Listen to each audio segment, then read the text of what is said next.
Irmãos, com grande alegria estou aqui, trago abraços da congregação. Vamos abrir as nossas Bíblias no livro de Êxodo, capítulo 20, hoje é o versículo 15. E crianças, eu já vou dar a dica do desenho de hoje, combinado? Vocês vão fazer 2 desenhos, beleza, crianças? 2 desenhos. O primeiro desenho vai ser sobre alguma coisa que você gosta muito. Pode ser a sua Bíblia, pode ser um carrinho, pode ser sua boneca, o que você gosta bastante, você vai fazer o desenho. E o outro desenho, você vai fazer um desenho de como você ficaria se alguém pegasse escondido essa coisa, sem você saber. Então pegou escondido ali, você não sabe, e você vai desenhar a sua reação. Como é que você vai ficar? Combinado? 2 desenhos para as crianças. Só para as crianças, tá? Vamos ler Êxodo 20, 15, vamos ler todos juntos? Não furtarás. Mais uma vez, não furtarás. Vamos orar. Seu Deus, obrigado por estarmos aqui nesta manhã, por termos a oportunidade de adorarmos ao Senhor, de cantarmos, de orarmos e também de ouvirmos a Tua santa palavra. Que a Sua palavra possa transformar o nosso caráter, que nós possamos sair daqui dispostos a aplicar essa palavra em nossas vidas, para vivermos uma vida que agrada ao Senhor. Que o Seu Santo Espírito opere em nossas vidas nesse exato momento, em nome de Jesus. Amém. Meus irmãos, vocês já perceberam o quanto que o cinema gosta de produzir filmes relacionados à temática do roubo? Filmes como Saída de Mestre, esse é um filme de lá de 2003, que mostra toda a estratégia de um ladrão roubando o que lhe foi roubado. Um outro filme bem interessante é o 11 Homens e um Segredo, que mostra um grande roubo a um cassino.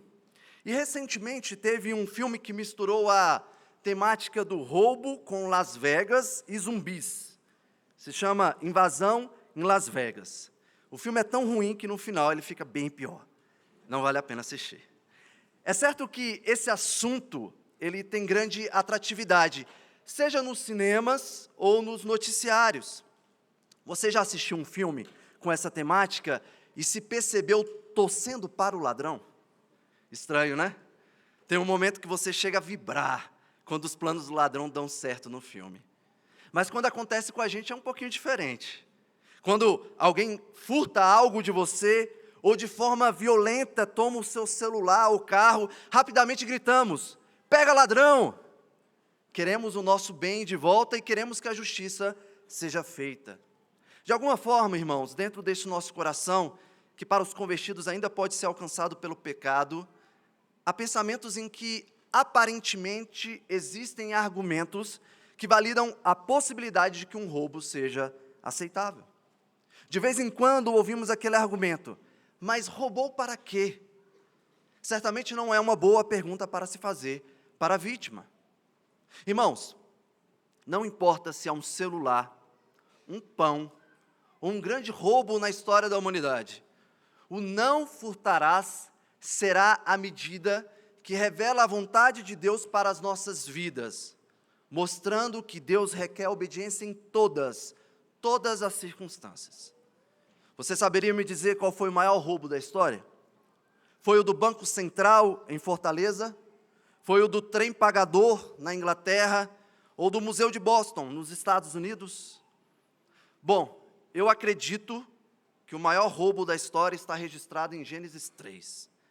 A serpente mente, Adão e Eva cobiçam e pecam em desobediência a Deus, acreditando que poderiam roubar o lugar e a glória de Deus, lhes foram tomados a vida eterna e um relacionamento de intimidade com Deus. Afinal de contas, o ladrão vem somente para roubar, matar e destruir. E a partir da entrada do pecado no mundo, o homem caído, ele continua em sua jornada, tentando roubar o lugar de Deus. E ele está estendendo esse padrão pecaminoso, roubando o que Deus tem concedido ao próximo. Meus irmãos, talvez alguns de vocês estejam aí pensando: ufa, hoje eu escapei do sermão, nem me lembro a última vez que quebrei o 8º mandamento. Será mesmo? Será que eu e você não quebramos o 8º mandamento essa semana? Será que alguém poderia gritar em nossa direção e dizer, pega ladrão? Como disse bem John Frame, se o roubo inclui roubar de Deus o que lhe é devido, então podemos compreender como, em certo sentido, que todo pecado é um roubo. Na prática, o que ele está dizendo aqui é o que o poeta disse, se gritar pega ladrão, não fica um, meu irmão. Irmãos, hoje veremos que todos nós quebramos o 8º mandamento. Todos nós quebramos o 8º mandamento. Mas também veremos que em Cristo podemos ouvir para nós a seguinte promessa: hoje mesmo estarás comigo no paraíso. Sigamos para o nosso primeiro ponto. Jefferson, como eu quebro o 8º mandamento? Irmãos, nós temos ouvido nos últimos domingos sobre os 10 mandamentos. E vimos que Deus, no início, no preâmbulo, relembra ao povo de Israel o que Ele fez por eles. Então falou Deus todas essas palavras: eu sou o Senhor teu Deus, que te tirei da terra do Egito, da casa da servidão. Os mandamentos, eles são dados dentro de um contexto em que o povo poderia olhar para o passado e se lembrar de tudo que eles passaram e sofreram, olhar para o presente e ver tudo aquilo que Deus havia feito para eles, e olhar para o futuro, para aquilo que Deus prometeu que faria. E é dentro dessa realidade, diante de um Deus santo, que eles são convocados à obediência dos mandamentos instituídos por Deus. E o 8º mandamento é mais um dos mandamentos em que o povo já tinha sofrido com as consequências. Eles foram vítimas da desobediência por parte dos egípcios. Eles sabiam o que era ter sua liberdade, seu vigor, sua saúde, sua esperança, seu tempo, seus recursos, sua adoração ao Deus verdadeiro, serem roubados na condição de escravos de Faraó. Irmãos, os israelitas, eles tinham dimensão do que Deus está exigindo ao dizer, não furtarás. Não somente porque eles foram vítimas de tal pecado, mas também porque os seus corações eram propícios para a quebra deste mandamento. O padrão revelado lá no Éden não mudou. A cobiça concebe, dá à luz o pecado, e o pecado, uma vez consumado, gera a morte. O autor Francis Schaeffer, ele trabalha bem isso no seu livro Verdadeira Espiritualidade, ao falar sobre os 10 mandamentos. E aqui eu vou me antecipar um pouquinho sobre o 10º mandamento. O mandamento para não cobiçar é uma coisa totalmente interior. Cobiçar nunca é coisa exterior pela própria natureza do caso. A cobiça interior, a falta de amor para com as pessoas, logo tende a transbordar para o mundo exterior. Assim, uma forma para se saber quando o desejo apropriado se torna cobiça é reconhecermos que não amamos as pessoas o suficiente para não invejar. Irmãos, quando nós olhamos para a cobiça como a raiz para todos os outros pecados, percebemos que não estamos tão distantes como imaginávamos da quebra do 8º mandamento em nosso dia a dia. Quando nós somos tomados pelos desejos pecaminosos, invejamos ao outro e o que ele tem, e cobiçamos o que lhe pertence, nós podemos exteriorizar tal desejo por meio do fruto propriamente dito, ou cometemos no âmbito do coração. Sempre quebraremos o 8º mandamento ao considerarmos que não é justo o outro possuir o que ele possui. E assim, mais uma vez, buscaremos roubar o lugar de Deus, nos considerando mais sábios do que o próprio Deus. Como apresenta bem um comentarista, em seu sentido mais estrito, Êxodo 20 e outras passagens da Bíblia, nós temos as seguintes formas de roubo.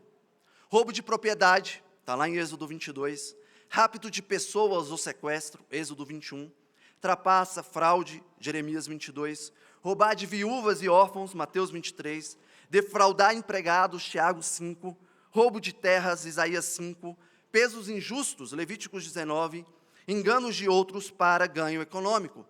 Mas nós também temos, de uma forma um pouco mais ampla, o roubo de modos metafóricos, o roubo de afeição, como está lá em 2 Samuel 15:6. E aqui nós também podemos incluir a defraudação emocional como um tipo de roubo. Falsos profetas que roubam a palavra de Deus do povo e proclamam suas próprias palavras como sendo de Deus, Jeremias 23. Falsos líderes religiosos como ladrões e assaltantes, João 10:1. Mercadejar no templo, Mateus 21, e roubar a Deus nos dízimos e ofertas, Malaquias 3:8. E aqui, olhando para essa lista bíblica que eu acabei de apresentar, e para o Catecismo Maior de Westminster, nós podemos afirmar que quebramos o 8º mandamento, simplesmente quando roubamos o que é do outro, e fazemos isso nas suas mais variadas formas. A forma mais simples do roubo é quando falamos necessariamente de um bem que pertence ao outro. É o lápis do amiguinho, né? Aquele giz de cera que você pega escondido. O celular. Aquilo que alguém esqueceu e você diz, achado, não é roubado. Mas isso vai se ampliando em nossos corações. O terreno que pertence ao Estado e é invadido, muito comum aqui em Brasília. Quando pegamos emprestado para não devolver ou pagar. Também quando emprestamos com juros opressores, quando roubamos a comida do outro. E aqui se trata de um daqueles roubos que de vez em quando nos pegamos sentimentalmente justificando tal prática. Mas é sempre bom nos lembrarmos o que está escrito lá em Provérbios 6:30-31. O ladrão não é desprezado, se faminto, rouba para matar a fome. Contudo, ao ser pego, deverá pagar 7 vezes o que roubou, embora isso lhe custe tudo o que tem em casa. Pesado, né? Mas é o que Deus exige. E a questão do sentimento é algo importante para avaliarmos o pecado do roubo. Existe o sentimento de oprimido contra o opressor. É quando dizemos que é justo roubar a empresa porque ela explora a minha mão de obra. Embora opressão de mão de obra também seja uma forma de quebrar o 8º mandamento, não há justificativas para acharmos que podemos fazer isso. Às vezes o roubo se dá ao pegar o dinheiro do caixa da empresa, mas também roubamos quando inventamos falsas doenças e arrumamos atestados médicos para faltar ao trabalho. Quando direcionamos a carga do horário de trabalho para ficar nas redes sociais, ou jogando, ou papeando para a hora passar um pouquinho mais rápido. Ou quando chegamos atrasados no trabalho e tornamos isso um hábito na rotina. Às vezes nutrindo o pensamento de que a empresa tem que entender, afinal de contas, o trânsito está pesado, o transporte público é ruim. Também quando usamos os materiais direcionados para o trabalho, para o nosso uso pessoal, sem autorização da empresa. Também usamos esse sentimento de oprimido para opressor com o Estado, quando sonegamos os impostos porque não vemos o retorno de tão altos impostos, sendo que Jesus Cristo pagou o imposto dele.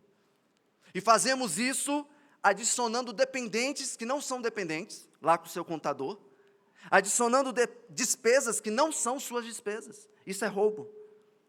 Um outro sentimento é quando achamos que nós fomos preteridos em uma determinada situação, porque o outro recebeu algo e eu não recebi.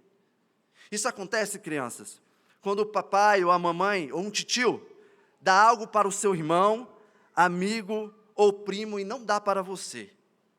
E você vai lá e pega escondido porque você acha que merecia ganhar também. Isso aconteceu comigo na infância. Eu, minha irmã e minha mãe fomos ao mercado da vizinhança. A dona do mercado ficava no caixa, e era nítido, irmãos, que ela gostava mais da minha irmã do que de mim. Não sei o porquê. E certo dia, ela deu 3 balinhas para minha irmã, e não me deu nenhuma. Triste, né?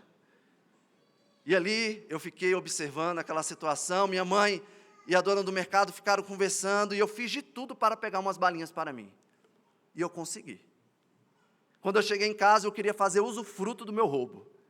Mas não era tão simples. Aí o que eu fiz? Eu ofereci para o meu pai. Porque eu pensei, se ele estiver comendo, eu também posso comer. Só que o meu pai perguntou, quem te deu essa balinha? E aí, meu irmão, eu já tinha roubado, eu já fui para mentira. Falei, a dona do mercado. Mas minha mãe ouviu, mesmo não estando na sala, porque eu acho que ouvir sem estar no lugar é dom de mãe. Ela ouviu e rapidamente eu pensei que ela iria me bater, mas ela não fez isso. O que para mim na época teria sido um pouco melhor. Ela me fez voltar no mercado, devolver as balinhas e pedir perdão para a dona do mercado. Ela ficou tão sem graça que ela ofereceu umas balinhas para mim, mas minha mãe não deixou eu pegar. Crianças, não há justificativas para o roubo. Um outro sentimento aplicado é de que o pobre precisa ser recompensado, e por isso o roubo é justificável. Esse é o sentimento de Robin Hood, que é acreditar que quando o roubo é direcionado para beneficiar o mais necessitado, que isso se trata de um bem social. Irmãos, nós sabemos que a opressão ao pobre também é uma quebra do 8º mandamento, como está lá em Provérbios 14:31. O que oprime ao pobre, insulta aquele que o criou, mas a este honra o que se compadece do necessitado. Aqui nós podemos ler que o que nos é exigido para com o pobre é compaixão, e não roubar do mais abastado para dar ao mais necessitado.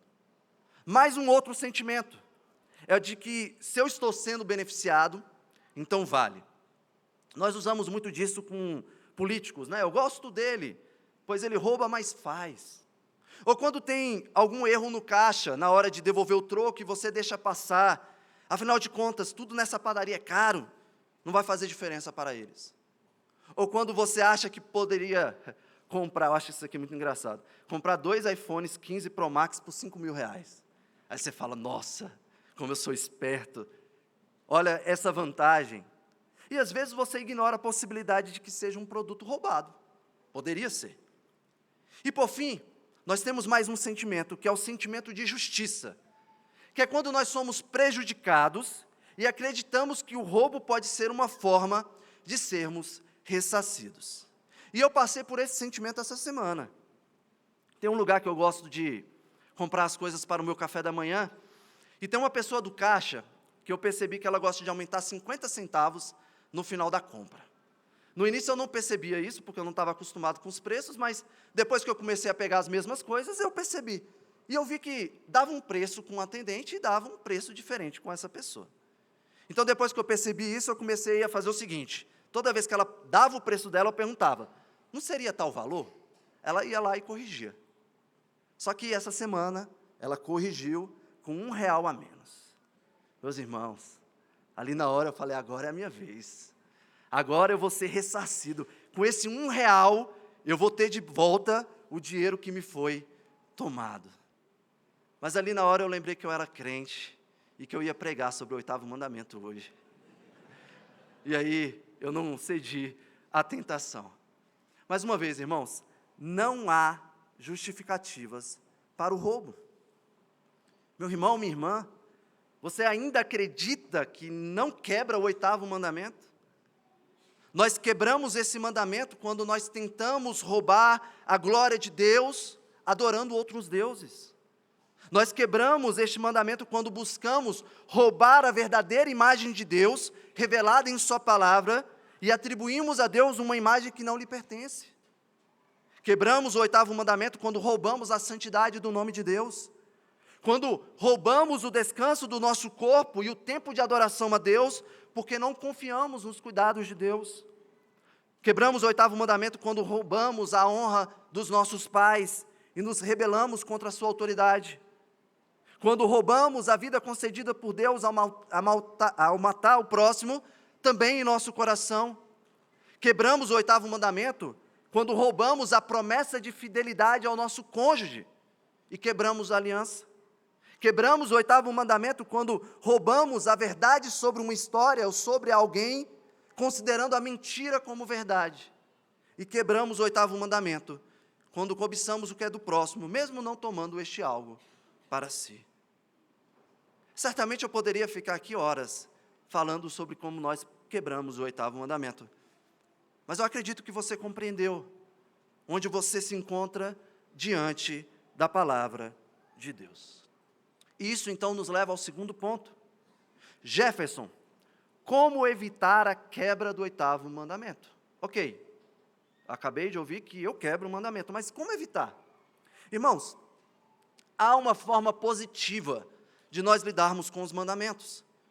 Francis Schaeffer disse: a vida cristã é muito mais intensa do que um profundo conceito de negação adequada. A espiritualidade e a vida cristã verdadeira, afinal, são positivas.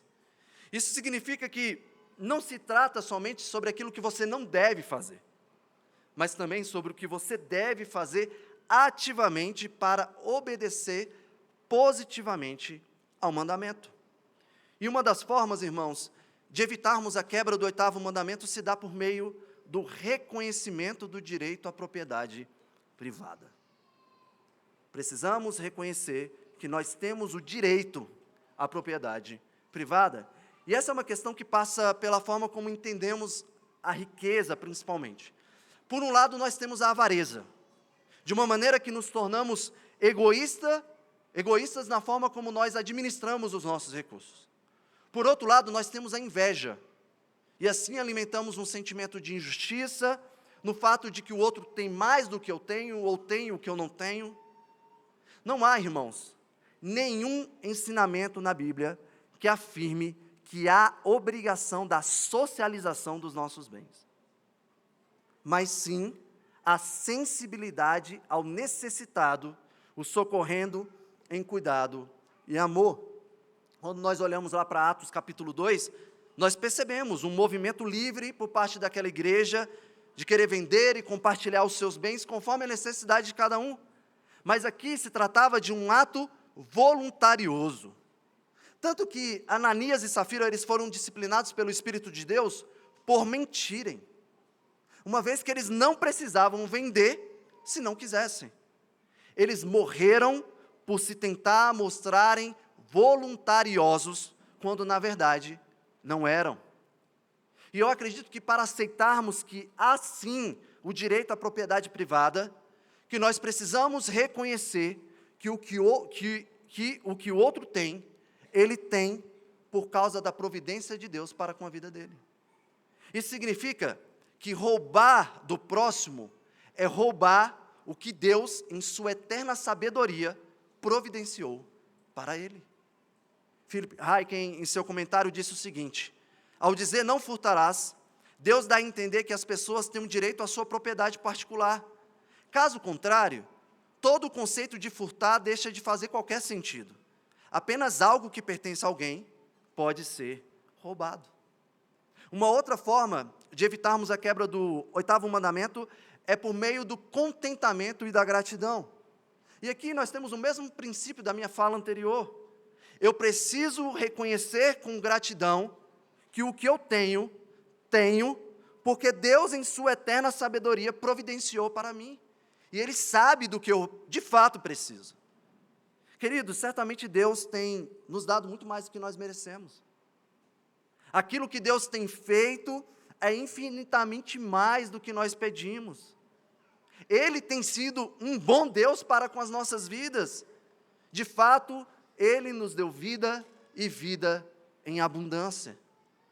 Então é necessário que sejamos encontrados contentes, satisfeitos e gratos pelo que Deus tem nos concedido em sua providência. Como disse bem um autor, quando me falta a devida satisfação, ou é porque esqueci que Deus é Deus, ou então parei de me submeter a Ele.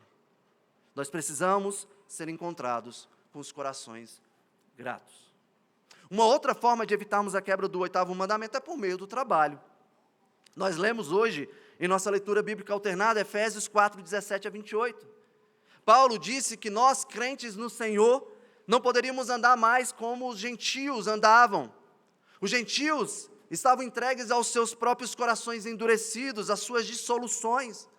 Mas nós, os crentes no Senhor, nos despojamos do velho homem e fomos revestidos do novo homem criado em Deus.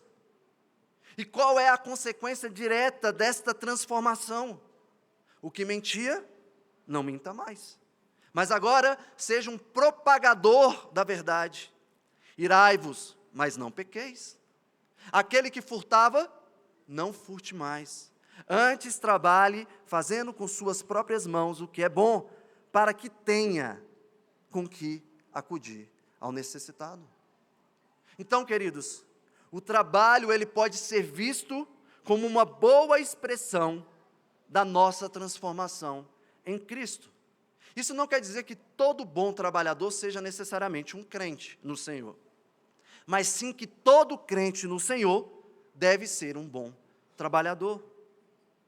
E quando eu sou encontrado trabalhando, eu aprendo que o meu trabalho também faz parte da providência de Deus. Eu entendo que Deus quis que eu fizesse parte ativamente do processo que Ele determinou soberanamente para que eu fosse cuidado por Ele. E esse processo se dá por meio do trabalho. Quando eu não trabalho, eu começo a acreditar que Deus quer prover o meu sustento de outra forma. E é aí que eu começo a roubar. É aí que eu começo a não gerir bem as minhas finanças. E eu direciono, muitas das vezes, por exemplo, o meu dinheiro para apostas. Eu vou fazer uma aposta, porque eu acredito que esta é a forma como Deus quer me sustentar. Ou que eu não preciso trabalhar, eu não preciso assinar a carteira, porque eu quero receber os benefícios do governo. Ou eu quero receber mais uma parcela do seguro-desemprego. Irmãos, o trabalho é a antítese do roubo. Mas não somente isso, também é a forma como nós somos instrumentalizados por Deus para abençoar os outros. E abençoar os outros é também uma das formas de evitarmos a quebra do 8º mandamento. Acudir ao que necessita é uma forma de nós protegermos o nosso coração do roubo. Quando eu entendo que é melhor dar do que receber, eu começo a orar a Deus para que na sua providência Ele aumente os meus recursos. Não porque eu tenho inveja dos recursos que o meu próximo tem, ou porque eu não me considero satisfeito com aquilo que Deus tem me concedido, mas sim porque eu quero ter a oportunidade de ser um instrumento nas mãos de Deus para abençoar os meus irmãos. Queridos, eu desfruto dessa bênção na minha vida. Na condição de seminarista, além do que a igreja tem me abençoado, eu tenho sido abençoado por algumas famílias da Redenção e da Videira. Essas famílias, como mantenedoras, estão tirando uma parte dos seus recursos para abençoar a minha família. E assim tem sido também na vida de muitos seminaristas e missionários ao redor do mundo. Eu acredito verdadeiramente que não teremos tempo para pensar em tirar algo do próximo quando estivermos pensando no que dar para ele. E por fim, uma outra forma de evitarmos a quebra do 8º mandamento é gerindo bem as nossas finanças, como bons mordomos. Irmãos, gerir bem os nossos recursos não significa que você não possa usufruir das coisas boas que o Senhor permite para as nossas vidas. Significa usufruir de uma forma que eu não me torne refém dos meus desejos. Quando usamos os nossos recursos de uma maneira em que claramente eles poderiam ser melhor utilizados, na prática nós estamos lidando com um tipo de furto. Pois certamente a sua má gestão aponta para o fato de que você pensou primariamente no seu benefício do que na glória de Deus. Uma boa pergunta para se fazer antes de tomarmos uma decisão é a seguinte: ao direcionar esse recurso para tal demanda, eu estarei primariamente glorificando a Deus ou a mim mesmo? Se a resposta não for a glória de Deus, vale a pena repensar o seu investimento. E às vezes você usa aquela desculpa, mas não está muito clara a resposta para mim. Está sim, você sabe. Queridos, precisamos entender que nós não temos nada que seja propriamente nosso. Vemos isso no Salmo 24. Ao Senhor pertence a terra e tudo que nela se contém, o mundo e os que nele habitam. O que nós temos é o que o nosso Senhor Deus nos concedeu para que sejamos bons administradores. E isso, claro, se dá no âmbito privado, como eu já falei, mas o seu efeito sempre será público. Ou eu testemunho que o que Deus tem me dado tem sido bem gerido, ou eu testemunho que eu estou disposto a roubar de Deus o que Ele me deu para cuidar. Por isso, crianças, para vocês, hein, crianças, vocês devem obedecer quando os seus pais estão querendo cuidar bem dos recursos da família. Ao dizer, não podemos comprar esse brinquedo agora. Ou quando pedem para que você não demore no banho, para economizar água, é para tomar banho, mas não é para gastar água. Ou pedem para que você apague a luz. Se vocês não obedecerem papai e mamãe, além de quebrarem o 5º mandamento, vocês estarão roubando os recursos que pertencem aos seus pais e, consequentemente, estarão roubando de Deus. Eu sei que isso aqui não vale somente para as crianças, para os adultos também. Irmãos, certamente teríamos mais coisas para falar sobre como evitar a quebra do 8º mandamento. E eu espero que aqui você já tenha um vislumbre do que deve ser feito. E agora talvez você esteja aí pensando, ok, Jefferson, olhando para a semana que se passou, eu consigo reconhecer sim que eu quebrei o 8º mandamento. Eu estou até orando aqui pedindo perdão a Deus. E olhando para o que eu devo fazer positivamente, eu não sei se eu estou tão perto assim de evitar a quebra do 8º mandamento. Isso nos leva a uma terceira pergunta. E aí, Jefferson, como então eu poderei obedecer o que me é exigido por Deus? Como? Queridos, a vida cristã não é meramente uma lista do que eu devo ou não devo fazer. Francis Schaeffer disse muito bem, a única maneira de se tornar um cristão não é tentando viver uma espécie de vida cristã, nem esperar por algum tipo de experiência religiosa, mas sim pela aceitação de Cristo como Salvador das nossas vidas. Quando olhamos para o que nos é exigido no 8º mandamento, podemos pensar que eu ainda preciso buscar um tipo de obediência perfeita que me conduzirá para mais perto de Deus. De fato, os mandamentos exigem uma obediência perfeita. Nosso Deus é santo, e nós não podemos nos aproximar dele em desobediência à sua vontade. Irmãos, nós precisamos olhar para o 8º mandamento não a partir daquilo que eu posso fazer, mas a partir daquilo que Cristo fez. Ele obedeceu perfeitamente o 8º mandamento. É na perfeita obediência de Cristo que eu sou convocado a obedecer ao Senhor Deus. Não porque eu ainda preciso encontrar uma forma de me reconciliar com Deus, mas sim porque eu já fui reconciliado com Deus por meio de Jesus Cristo. Agora, eu vou obedecer como uma resposta ao que Deus fez por mim, quando eu ainda estava morto.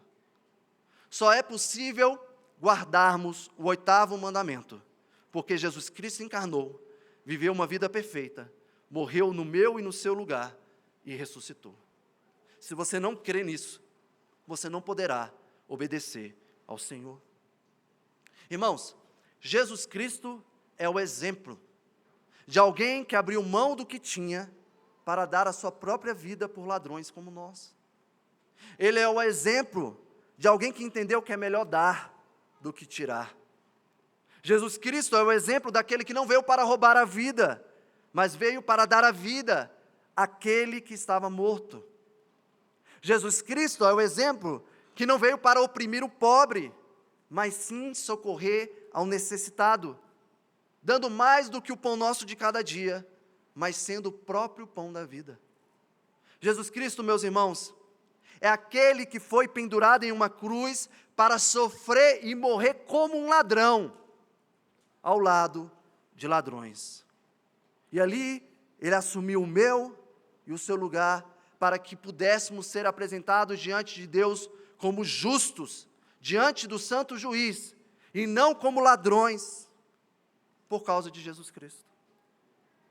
Mas Jefferson, e quando eu quebrar o 8º mandamento, mesmo já tendo sido alcançado por tamanha graça?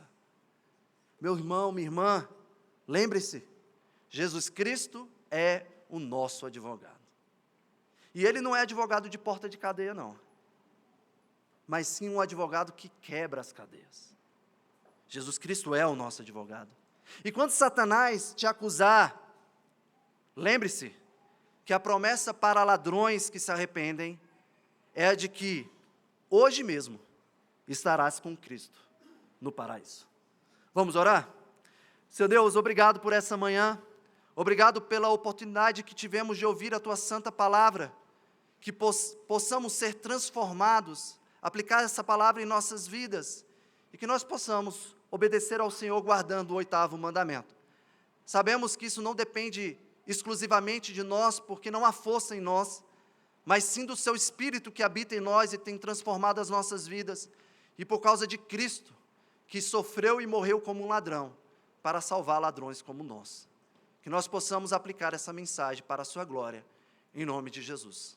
Amém. Vamos responder a esse sermão cantando, vamos nos colocar